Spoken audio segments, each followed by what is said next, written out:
अस्सलाम वालेकुम। कैसे हैं दोस्तों आज हम पाकिस्तान पैनल कोड की दफ़ा 337 डिस्कस करेंगे। इस सेक्शन में मुख्तलिफ किस्म की हर्ट ज़ख़म को डिफ़ाइन किया गया है और उन ज़ख़मों की नौइयत के एतबार से वो कितने सेवियर हैं उनके लिए सज़ाएं भी मुरतब की गई। देखिए जनाब, सबसे पहले दफ़ा 37 में शजा को डिफ़ाइन किया गया है। शजा क्या है?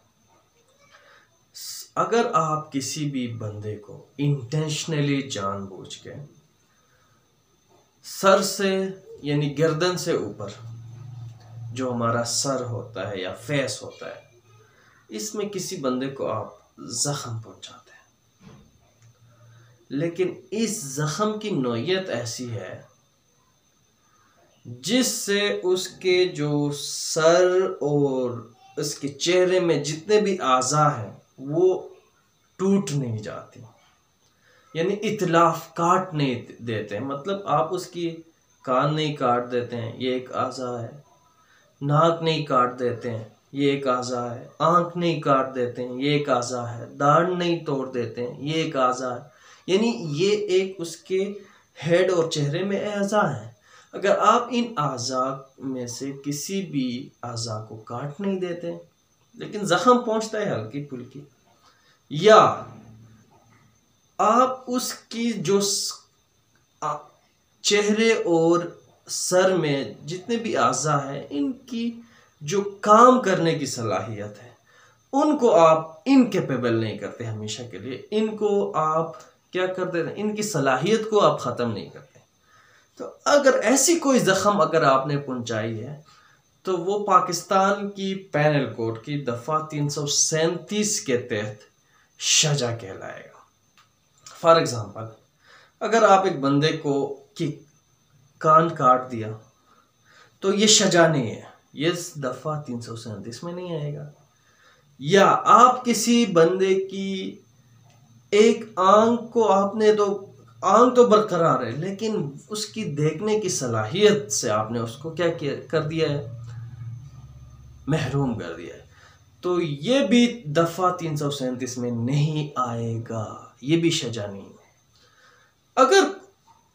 अगर आपने किसी बंदे की कोई भी आपके ज़ख़म से उसकी इतलाफ़ उज़ू होती है या इतलाफ़ सलाहियत उज़ू होती है तो वो सजा में नहीं आएगा, तो वो किसी और कैटेगरी में फ़ॉल करेगा, उसको हम बाद में डिस्कस करेंगे। तो इसी तरह हमारे पास सजा की मुख्तलिफ अक़साम हैं, कुछ जो हैं बेलेबल हैं, कुछ नॉन बेलेबल हैं। लेकिन सजा जितने भी हैं, हमेशा सजा में जितने भी जराइम आते हैं वो सारे कंपाउंडेबल हैं। अभी हम सजा के अक़साम डिस्कस करते हैं। सबसे पहले सजा के अक़साम में एक किस्म है जिसको कहते हैं सजा खफीफ़ा। सजा खफीफ़ा एक ऐसा चोट है, एक ऐसा ज़ख़म है जो आप एक बंदे के चेहरे या सर पे लगाते हैं, लेकिन उस चोट से, उस ज़ख़म से उसकी सर में या चेहरे में जितने भी बोन हैं, मतलब हड्डियां हैं, वो टूट नहीं जाती लेकिन हल्का सा उसको ज़ख़म पहुंच जाता है, उसको कहते हैं सजाए खफीफ़ा। और दफ़ा 337A1 के तहत, क्लास 1 के तहत इस जुर्म की, इस ज़ख़म की जो सज़ा है वो 2 साल कैद है और इसी के साथ साथ कोर्ट आपको जुर्माना भी कर सकता है। लेकिन याद रखें कि ये 337A क्लास 1 जो है नॉन कॉग्निजेबल है। नॉन कॉग्निजेबल का मतलब ये हुआ कि पुलिस खुद आके तुम्हें क्या कर सकता है, अरेस्ट नहीं कर सकता।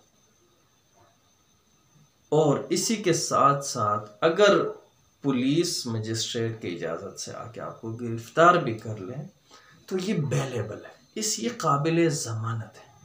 और साथ साथ मैंने आपको बताया था कि सजा के तमाम अक़साम में जितने भी जराइम, ये जितने भी ज़ख़म हैं, इनमें अगर आपको पुलिस अरेस्ट करती है, आप जेल चले जाते हैं या आपको सज़ा हो जाती है, तो ये सारे कंपाउंडेबल है।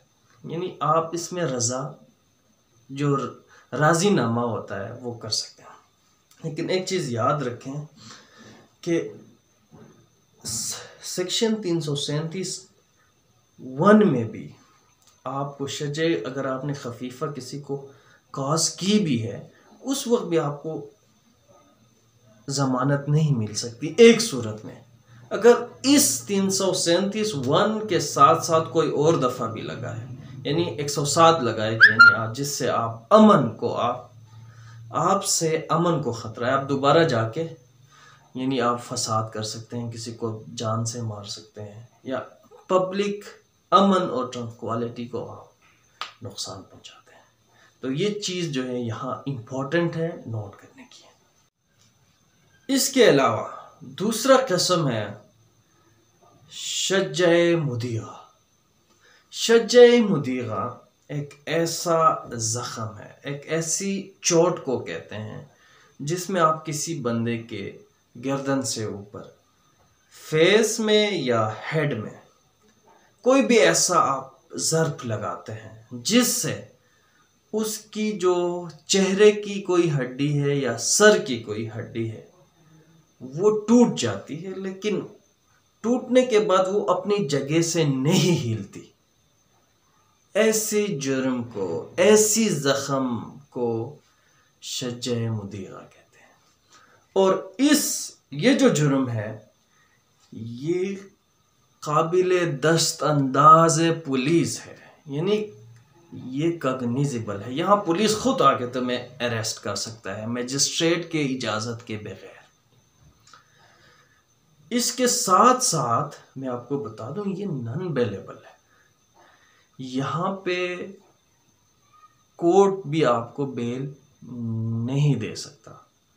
इसके साथ साथ कानूनी तकाजा ये है कि ये कंपाउंडेबल है। ये हाँ, इसमें राज़ीनामा हो सकता है कि आप इसमें राज़ीनामा कर सकते हैं जनाब। तो शज्जे मुदीगा, और इसमें जो सज़ा है वो 5 साल कैद है अगर जुर्म साबित हुआ कि आपने इंटेंशनली किसी को शज्जे मुदीगा पहुंचाया है। इंटेंशनली आपने किसी की हड्डी तोड़ी है, लेकिन वो खुशकिस्मती से डिसलोकेट नहीं हुआ अपनी जगह से।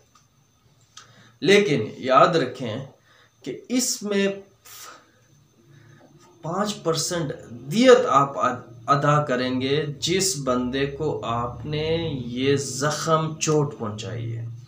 5% दियत आपको उस बंदे को देना पड़ेगा जिसको आपने ये चोट पहुंचाई है। उसके चेहरे की या हेड की कोई भी आपने हड्डी तोड़ी, लेकिन वो खुशकिस्मती से डिसलोकेट नहीं हुआ, तो यहाँ पे जुर्माना होता है। ये जुर्माना नहीं होता, एक किस्म की दियत होती है। यानी इसको हम हमारी लॉ की लैंग्वेज में इसको अर्श कहते हैं। यानी दियत का 5वां हिस्सा आप उस मजलूम को देंगे जिसका आपने हड्डी तोड़ दी है।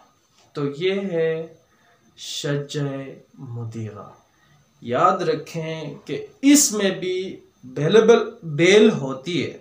ऐसा नहीं है कि बेल हर एक 302 में भी बेल होती है, लेकिन याद रखें कि बेल होने के लिए शर्त यह है कि आप दोबारा बाहर जाके अमन से रहें, सुकून से रहें। अगर कोर्ट को ये थोड़ा सा भी शक पड़े कि यार आप दोबारा बाहर जाके कोई फसाद कर सकते हैं, किसी को नुकसान पहुंचा सकते हैं, या आप भाग सकते हैं, तो आपको बेल नहीं मिलेगी।